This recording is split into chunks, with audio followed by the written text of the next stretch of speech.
Editorial, date 24th June 2021. Engage Iran. On US blocking Iran-linked websites.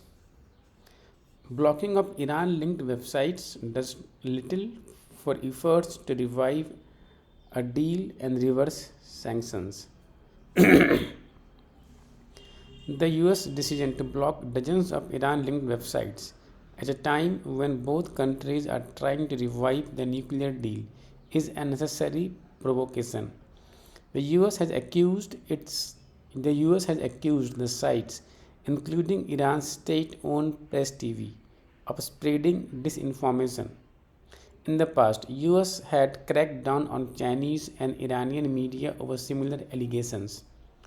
The move comes a day after Iran elected Ibrahim Raisi, a hardline cleric, as president. The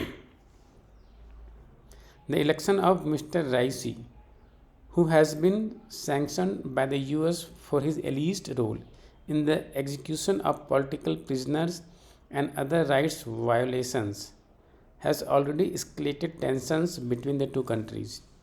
Iran's sharp response to the move on the websites has been that the US was trying to muzzle free space. Even if one ignores Iran's rhetoric, the US move hardly serves its declared purpose of fighting disinformation. When US seized the website of the semi-official Iranian news agency Fars in 2008, it switched to an Iranian domain and was back online.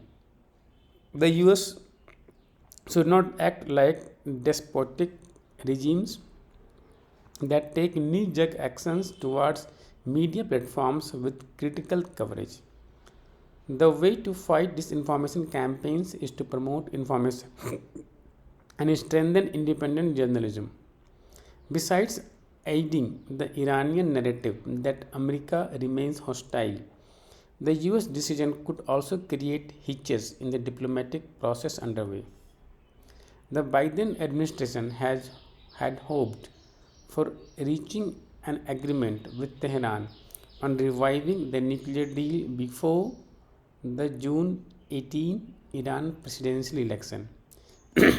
After multiple rounds of indirect talks in Vienna, along with other world powers, a final agreement has not been reached, but all parties have expressed faith in talks. The Biden administration has shown a willingness to reverse Donald Trump's maximum pressure policy and revive the deal that would cut off Iran's path towards the bomb in return for lifting sanctions. Iran, embattled by sanctions, economic woes, and protest, has responded positively to the US overtures. But there have been bottlenecks. One, when the Trump administration pulled the US out of the nuclear deal and reimposed sanctions, Iran started rebuilding its nuclear program with high level fuel enrichment and production of centrifuges.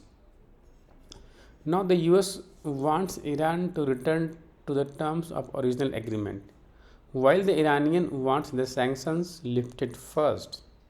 2. The Biden administration also wants to discuss Iran's ballistic missile program and its regional activities. Mr. Raisi has rejected such demands outright.